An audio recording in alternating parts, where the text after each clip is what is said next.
ইরানে মার্কিন হামলার পর পুরো মধ্যপ্রাচ্যে যুদ্ধ ছড়িয়ে পড়ার আশঙ্কা ক্রমেই বাড়ছে। এ ঘটনায় যুক্তরাষ্ট্রের উপর ক্ষেপেছে ইরানের মিত্ররা। তারা এখন যে কোনো সময় যুক্তরাষ্ট্রে হামলা চালাতে পারে বলে আশঙ্কা করছেন অস্ট্রেলিয়ার ডিকিন বিশ্ববিদ্যালয়ের মধ্যপ্রাচ্য গবেষণা ফোরামের পরিচালক অধ্যাপক শাহরাম আকবরজাদে।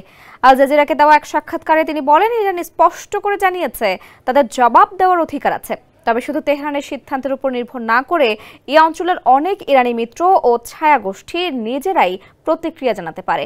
তার মতে, ইরানের সশস্ত্র মিত্র গোষ্ঠীগুলো যেমন ইরাক, লেবানন, সিরিয়া ও ইয়েমেনের বিভিন্ন সশস্ত্র দল প্রয়োজনে তেহরানের নির্দেশের অপেক্ষা না করেই যুক্তরাষ্ট্রের স্বার্থ সংশ্লিষ্ট স্থাপনায় হামলা চালাতে পারে। স্যান্ডেলিনা সো, রূপচর্চায় আভিজাত্য।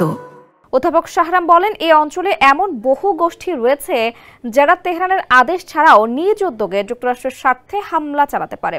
তিনি আরো বলেন, মধ্যপ্রাচ্যে যুক্তরাষ্ট্রের অনেক সামরিক ঘাঁটি ও কূটনৈতিক স্থাপনা রয়েছে যেগুলো হামলার ঝুঁকিতে রয়েছে। তাই পরিস্থিতি খুব দ্রুত আরো উত্তপ্ত হয়ে উঠতে পারে।